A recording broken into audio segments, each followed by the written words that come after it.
Good afternoon, everyone, and welcome to the third session of the real-time pricing project engagement sessions. How does the power system affect price?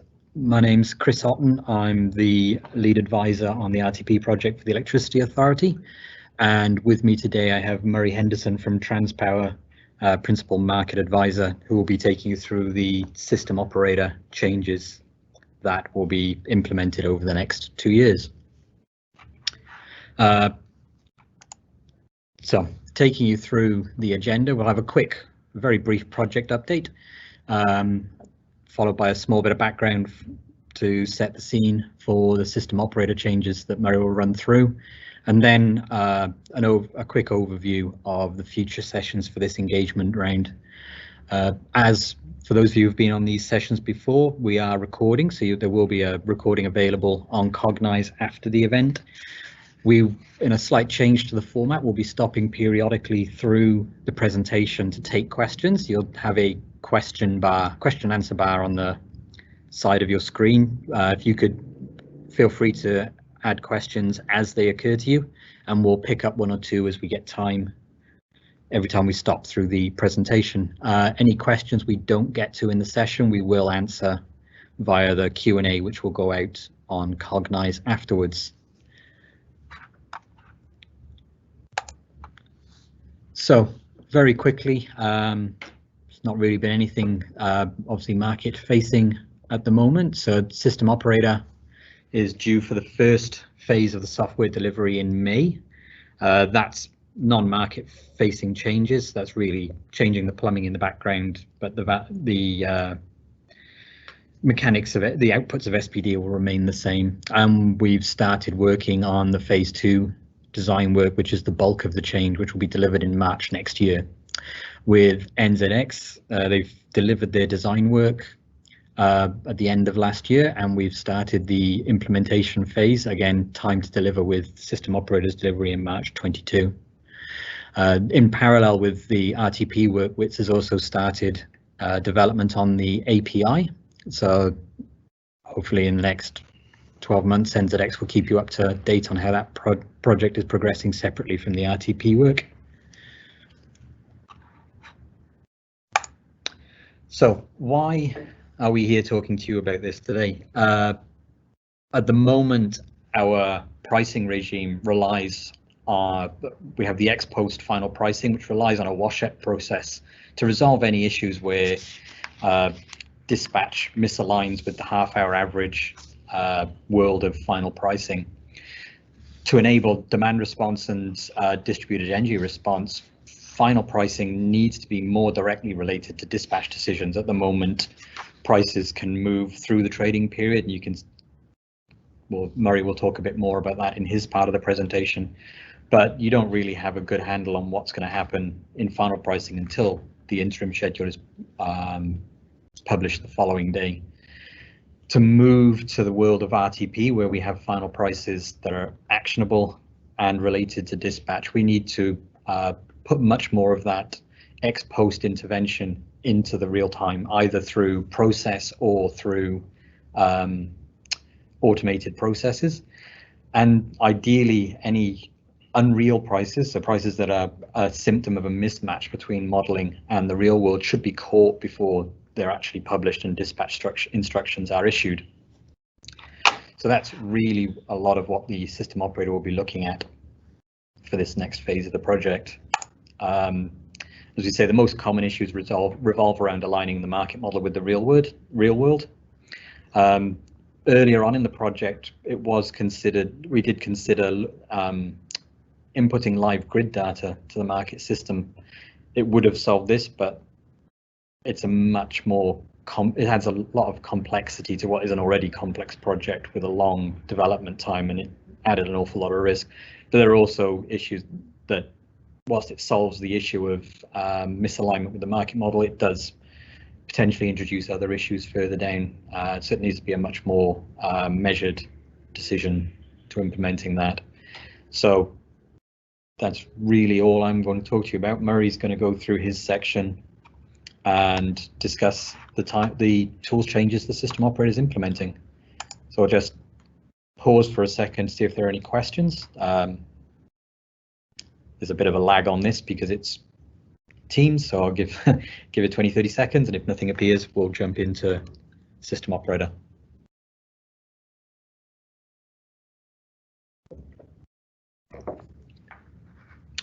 Excellent. Murray. Good afternoon, everyone. So moving on with what will participants see, and this session is going to include a little bit of a brief recap on RTP and the price mechanisms, and then building on having gone over the difference between the current ex-post and how prices will be discovered under RTP. We'll then have a little bit of a deeper dive into the transmission and power system sort of effects and how that works in with prices and having multiple prices calculated per trading period. To start with, a very brief recap on price discovery in our market. So under both the current ex-post and under RTP, it's the intersection of supply and demand.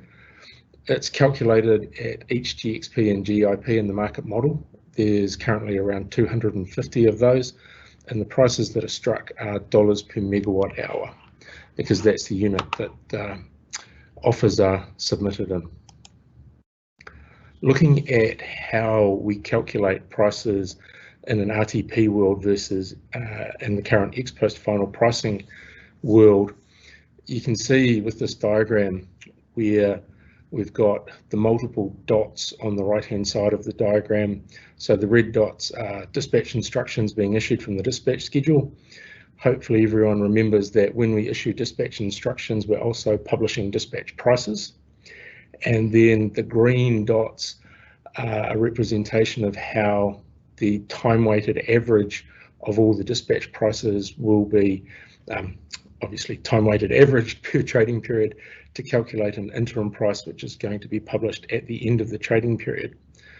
The red rectangle on the left-hand side of the diagram on the inputs at the 5 o'clock mark is to indicate how in our current ex-post final pricing world, only the inputs that were there at the start of the trading period are used to calculate the price for that trading period. There's a couple of very brief exceptions to that. One of them is quite important, and we'll talk about that in more depth in a couple of slides' time, and that's load. So the grid owner's grid exit point metering is calculating an average load over the half hour. And similarly, intermittent generation output, and also apologies, I omitted type B cogeneration. So sorry to any folks that are at Kinleith, it wasn't a deliberate snub.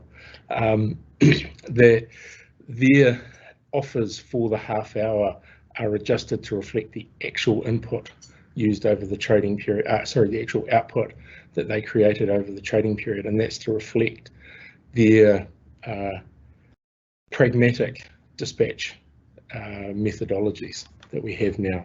So the key thing there is, by and large, everything when we're talking about offers, reserve requirements, and the transmission grid, everything is locked down as at the first dispatch schedule.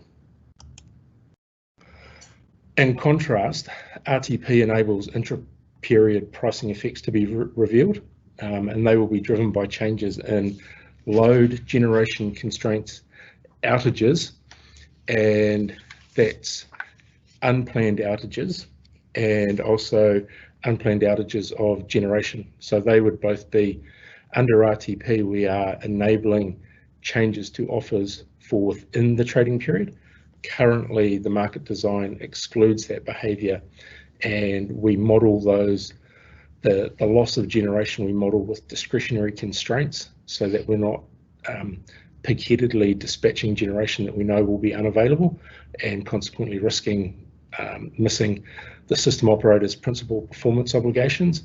But under an RTP world, traders will be able to, under bona fide conditions, update their bids and offers for the current trading period. You can see an insight of potential impacts, and we've highlighted that it's potential impacts because there are a number of differences between the current 5-minute ex-post indicative real-time price and how actual real-time prices will be calculated under RTP.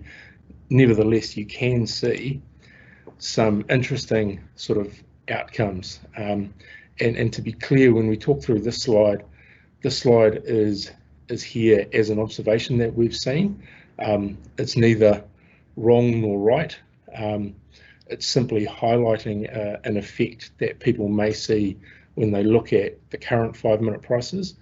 And there is an ability, there's an easy, sorry, I shouldn't say easy, there is an ability for traders to avoid this price outcome type sawtooth, if you like, in the future by changing the way that they offer. So this chart is showing current 5-minute prices as the blue columns. Interim pricing is the orange line running through just above the $300 per megawatt hour mark. And across the 3 trading periods shown, the interim price changed by only a couple of dollars trading period to trading period. And then the black dotted line is a simple time weighting average of the 6 current 5-minute indicative prices to show how that tracks. These were the prices for Hayward's 2201 bus from Monday morning as we were heading into the morning ramp up. And it's when we head into ramping trading periods, either up or down, that we can get the sawtooth pricing. And that occurs because the current trading strategies or the current offer stack has most of the sort of marginal pricing offers concentrated closely around where the average load for the trading period is expected to be. So when you have trading periods like this, where the final current RTP schedule had, for each of these trading periods, had nearly 200 megawatts higher load than the average load, you can see at that 555 and the 655 that those individual RTP schedules struck prices that were approximately $150 higher than the current interim price. And that's simply because of that concentration of the energy offers around the expected sort of margin and the expected loads. And the change then between 555 and 6 o'clock. So for the 5:30 trading period compared to the 6 o'clock trading period, the 5:30 trading period had approximately 850 megawatts less generation offered at or below the $450 per megawatt hour mark. So that's why you get that drop down in price between the last 5-minute price of a trading period and the next one, is because the generation offers are stepping up in line with the averages or the average load that's expected for the trading period. And it's not because of the current market design, considering the spread of the load over the duration of the trading period. It's all concentrated around the average. So that's neither a wrong nor right. It's neither a fait accompli that it's going to happen under RTP. It's simply we're highlighting this for traders to start considering well before RTP goes live, whether there are any changes around trading strategies that they may wish to make to avoid having a real spread of dispatch prices within a trading period, simply because the load is changing so much within that trading period. Moving on to the pre-reading recap around the transmission grid. So to run a market model, we have to take the physical transmission assets and turn them into a market model. The picture in the middle there is the SPD diagram. It's often referred to as a bus and branch model, buses being GXPs and GIPs and branches being everything that connects them, whether they be a circuit or a transformer. The process by which transmission limits are calculated and how constraints are calculated is largely unchanged by the real-time pricing project. And a key point there with that last bullet point is that SPD includes within the way that it solves the laws of physics. So it includes transmission losses, and it also includes Kirchhoff's laws. When we're looking at planned outages, they're basically equivalent to generation offers. They apply for a whole trading period, and the effect of the planned outages are visible in the forward schedules once they're confirmed. And we've done a lot of work within the system operator and within the grid owner in recent years, driven by understandable concerns from market participants about making sure we get as many of those outages in and visible as soon as possible, so that people can start to consider the effects of those outages from the WDS schedules, rather than having an outage turn up with a 2-day time frame. The market model which SPD is using is calculated and built for every trading period. It's built by taking the base transmission model, which is the grid owner's asset offers, and then overlaying the outages that have been submitted and offered in. In the case where the planned outages have an impact on forecast loads, so that's the case where there is either a total disconnection, or the case where there is a load agreement in place, to avoid bogus price signalling in the forecast schedule, so that's the PRS, the NRS and the WDS. There is a manual process by which the load at the affected GXPs is adjusted. So whether that's setting the load to 0 for the periods of a planned outage associated with a disconnection, or if it's adding in a load cap so that constraints aren't, or circuits aren't overloaded, then that's done ahead of time manually.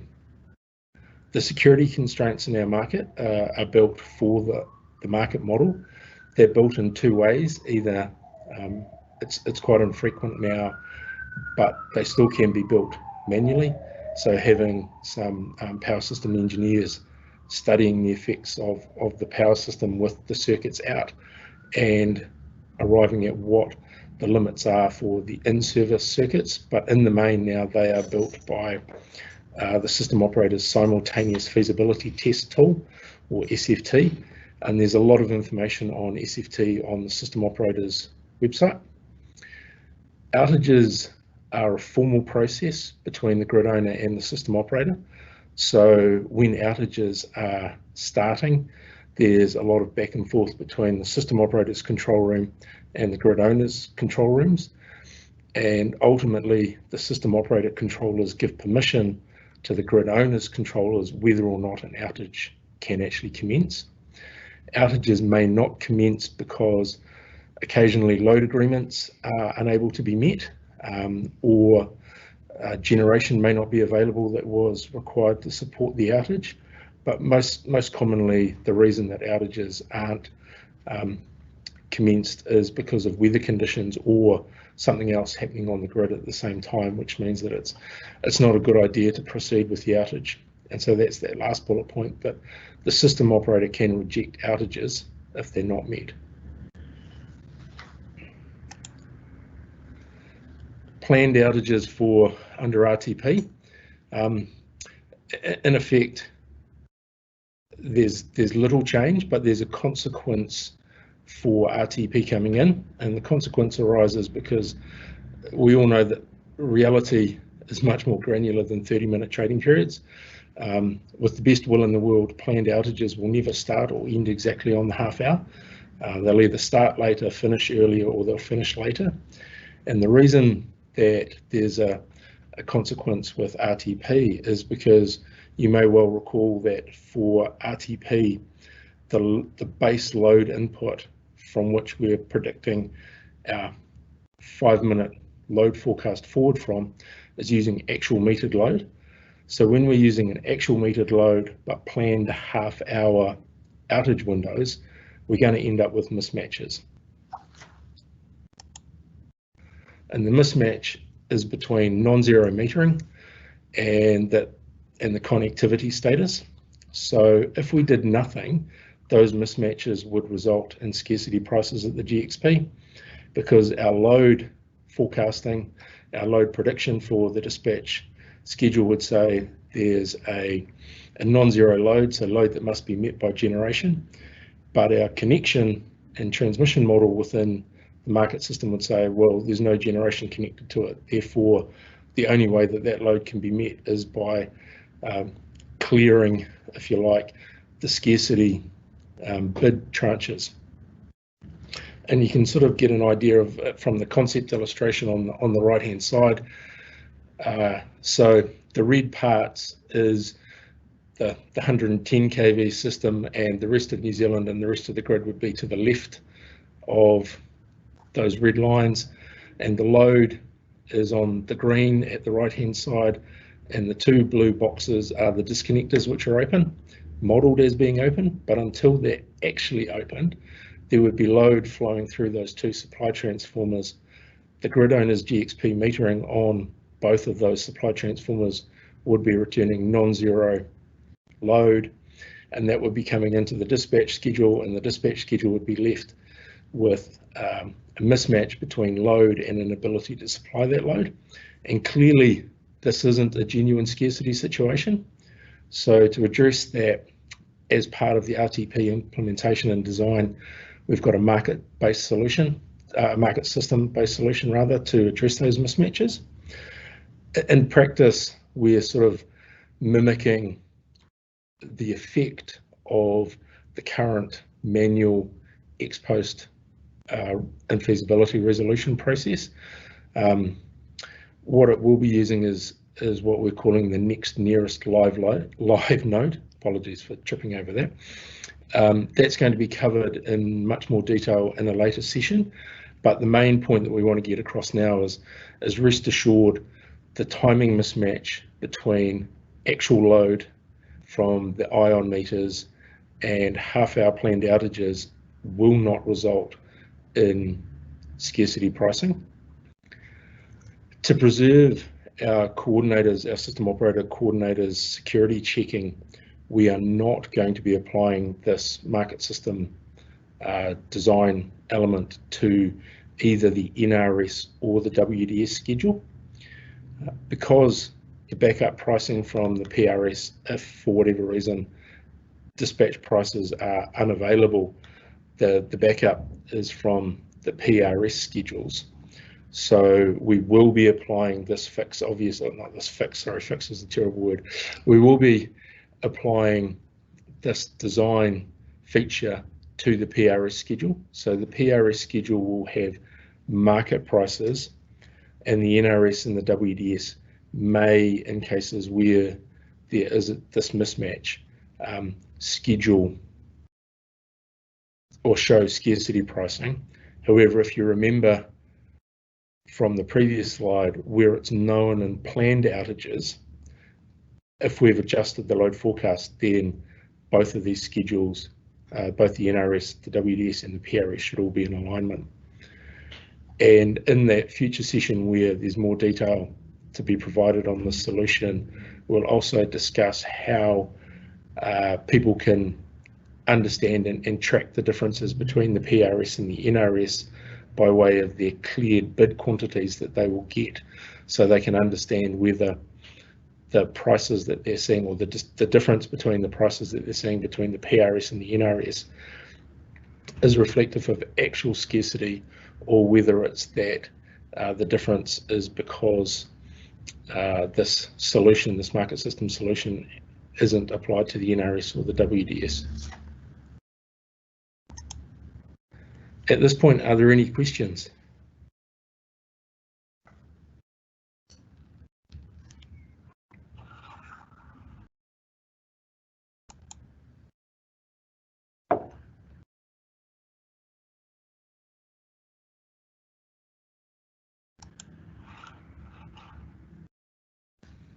Yep, great question, Jared. Yes, so RTP is going to use actual demand, but it's important to remember that the dispatch schedule is a 5-minute ex ante schedule.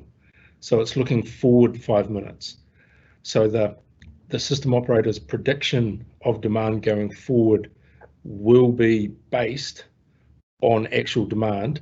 But if we only ever used actual demand, we would need very large frequency keeping bands and huge governance response, because we'd be telling everybody where they should have been 5 minutes ago, instead of asking generation to go where we believe it needs to go to keep keep pace and keep track with the changes in demand over the next 5 minutes.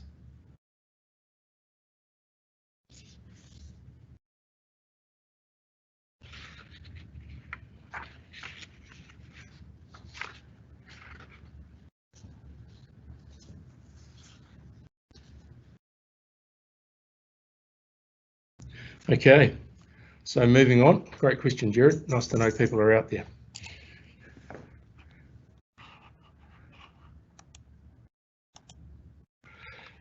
So the grid itself has limits. No transmission grid has infinite capacity. So the sources of transmission limits, and these are as they are now, either come from the grid owner's asset offer. So the limit there is either a static limit or a thermal limit. And the difference between those two is when all of the components that make up a branch, so the circuit breakers, the disconnectors, the towers, and the conductor itself, when they're all assessed, there may be one component within that sort of aggregated asset that forms the offer that has a lower capability than any of the others. And so that may come through and set the limit for that line. So sometimes it's that there's a circuit breaker or a disconnector that has it's only rated to carry a certain flow level, a certain number of amps, and that then ends up setting the limit for the entire asset. The other aspect of the grid owner's offers are thermal limits. So when current is going through conductor, it starts to expand and sag, it warms up. There's obviously health and safety limits about how much sag a span being the conductor between two towers, how much that can actually expand, because as it expands, it gets closer to the ground.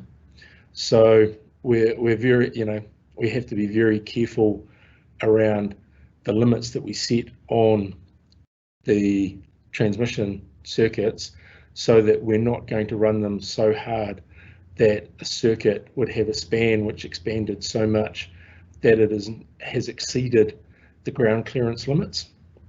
So that's how the sort of the base limit or capability of each one of the grid owner's assets are made. And then on top of that, there are certain situations where, as the system operator, to avoid cascade failure and to maintain a secure power system, we calculate and apply N-1 constraints. And at the moment, those, as I said earlier, are primarily calculated by the system operator's simultaneous feasibility test, SFT tool. And this calculates limits which will apply to 2 or more branches to protect another branch overloading in the event of a tripping. So Kirchhoff's laws tells us that, and the laws of electricity tell us if circuit A trips out, then the flows will reroute themselves and they won't necessarily go where you want them to go. So you have to pre-contingently limit flows sometimes on circuits, so that if that circuit trips, the remaining in-service circuits are able to handle the resulting post-trip flows. And you'll hear a phrase that comes up when this is being discussed often, and that phrase is offload times. And it's not the most intuitive phrase in the world, and I know I struggled to understand it for quite a while until someone explained it to me quite simply. And what the offload times are, it's the window of opportunity that you have to reduce the loading, the flow on a branch before it would trip itself, or it would suddenly start working and operating in an unsafe manner. Either assets are being overloaded or you are exceeding the thermal limits of that line. So what it means is we're currently working to 15-minute offload times for most circuits, which means in the event of a trip, the in-service circuits will have higher loadings, but the system operator coordinators have 15 minutes to take action to reduce the loading on those circuits before those circuits would trip out themselves. And a final way that there can be limits imposed on transmission is, again, it's that this bloke Kirchhoff, and that branches in parallel, so where flow sort of enters and ends up and has largely the same, if not exactly the same, path, the lower limit of the circuits or the branches in parallel will set an effective limit for all of the other assets, because electricity will go the way that it wants in accordance with its laws, and so it won't say that if it had branches A, B, C in parallel and C hit its limits, that it would simply all want to go over A and B. Some of it will be attempting to go over C, and therefore you would start to overload asset C. So that's where we have, SPD is solving in a manner that abides by Kirchhoff's laws and the laws of physics. The pricing impacts of transmission limits. So what ends up happening when a limit is imposed, and it's important to remember at this point that these are the modelled implementation of the limits, but what it does do, which is vitally important, is it calculates then a different generation profile, or that the generation and dispatch is cognizant of transmission limits. And so when generators are following dispatch, that will mean that we're operating the grid within the transmission limits of the grid that have been offered. So when we hit one of these, we end up with the electricity needing to go an alternate path. That may mean either more transmission losses, or it may mean in some circumstances that what would have been the marginal generator of supply for a GXP or a part of the grid is no longer available, because to get from that marginal generator to that GXP or a region, there's a transmission limit in the way. So sometimes you get a step change in price, because a different marginal generator is now supplying the final megawatt for a GXP or a region, and therefore is setting the price. But that last point is critically important.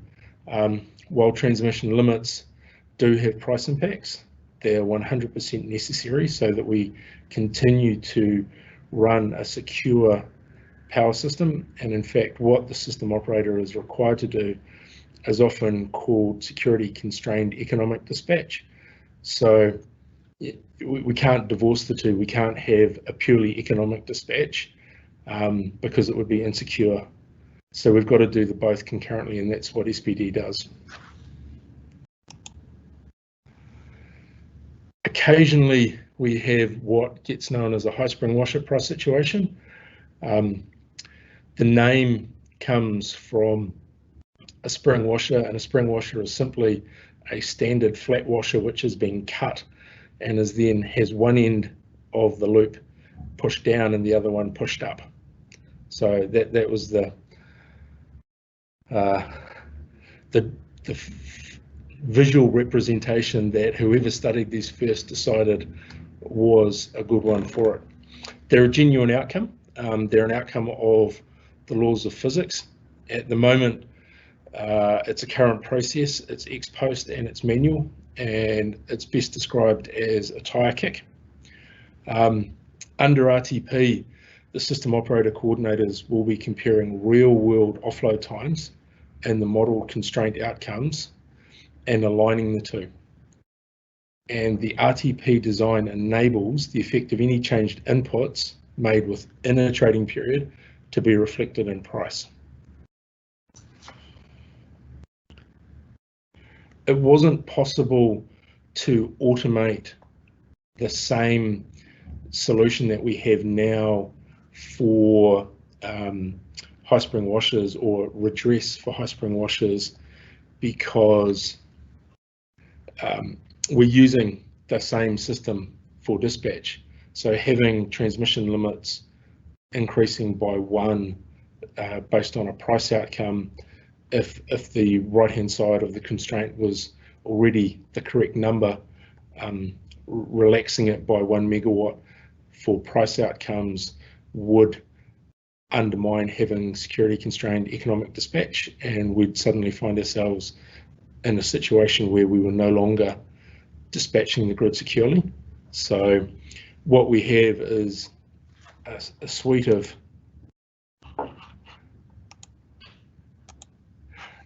tool changes that will assist the coordinators in ensuring that the right-hand sides of constraints are as accurate as they can be. And that includes enhancing the current post-schedule checks. So there'll be an increased number of alarms for our coordinators to draw their attention to certain outcomes. In certain situations, the post-schedule check will stop the auto-dispatch and auto-publication of a dispatch schedule. And there'll be a suite of enhanced analysis displays within the market system for the coordinators.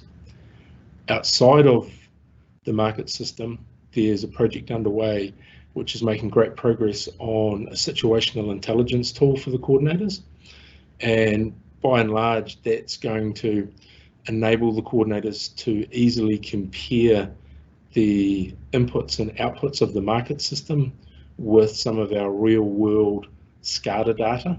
So making sure that, the right hand side, or, the tightness and the modeling of constraints is lining up with what is actually coming in from the monitoring of the power system in real time. And the final point there is that dispatch prices will only occur, it's a reminder really, that dispatch prices will only occur when dispatch instructions are issued. So you won't see them from the outside, but what this means is, as Chris said at the start, if there's a schedule that the coordinators aren't happy with, there is no, they're not compelled to dispatch it. So they'll only be dispatching what they are comfortable with, which is the same as it is now, but we're sort of making this point because there'll be a lot more information and a lot greater visibility of the dispatch process under RTP than there is now. Because by and large, most people's exposure to RTD now is simply the dispatch instructions, and a lot of market participants aren't receiving dispatch instructions. So there's almost a complete invisibility of the dispatch process for some people. In the future, under RTP, it will be highly visible. So recapping with our key messages, real-time pricing's intra-period pricing is a good thing. It reveals the price impacts of changes within trading periods. Spring washer pricing effects may still occur, but when they do, they will be reflective of actual transmission conditions. Planned outages are continuing to be modelled in whole trading periods, and a market system solution, which we'll go into in more depth in a future session, will address the pricing outcomes of mismatches between real world and modelled outage timings.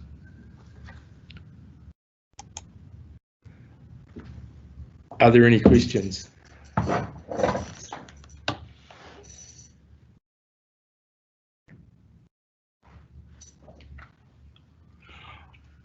Oh, okay, so just picking up Jared's tail end question from his previous question about the forecast, the answer is yes. So there is work being undertaken on the pre-solved deviation, which is essentially is the term used for the forecast for the dispatch schedule, and we can provide more session on that. More information on that. Probably the best way we can do that is in writing, or maybe covering it in a future session. And then Jared's next question.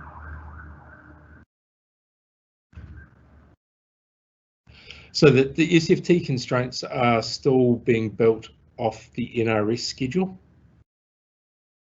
So I suppose the point we can make there, Jared, about SFT constraints and RTP is the ability to change and have the change in the modelling of a constraint reflected in pricing within the trading period, whereas at the moment, if a constraint was there and it was adjusted after the start of the trading period, the entirety of that trading period will be priced on the basis of the original constraint.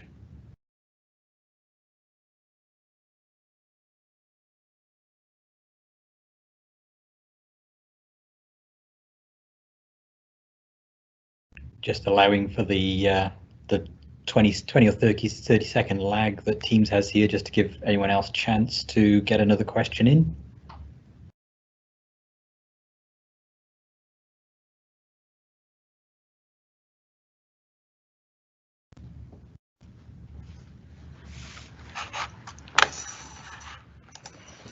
Okay, thank you very much, Murray. That was really informative.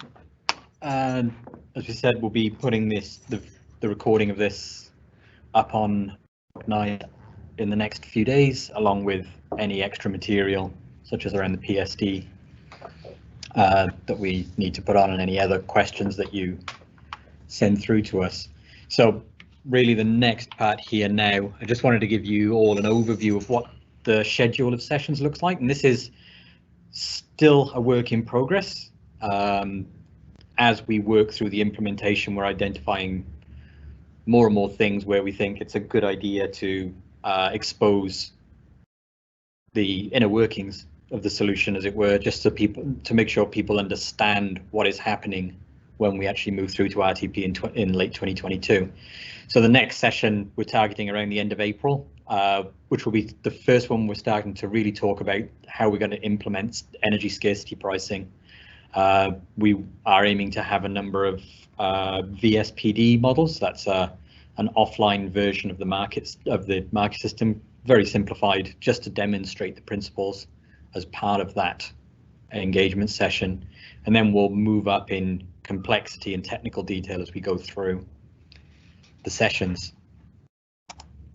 As I said, this is a continually evolving format. We're more than happy to take comments, questions, or feedback. Please do email through if you have anything in particular you want us to cover, or if you have any questions that come into mind after viewing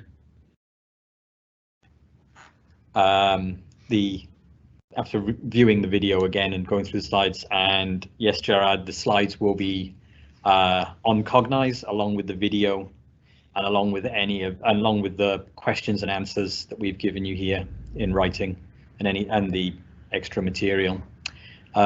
Thank you very much for your time. Really appreciate you taking the effort to come and listen to us and engage with us on this subject, and we'll be coming back to you in the next 4 weeks with an invite to the next session.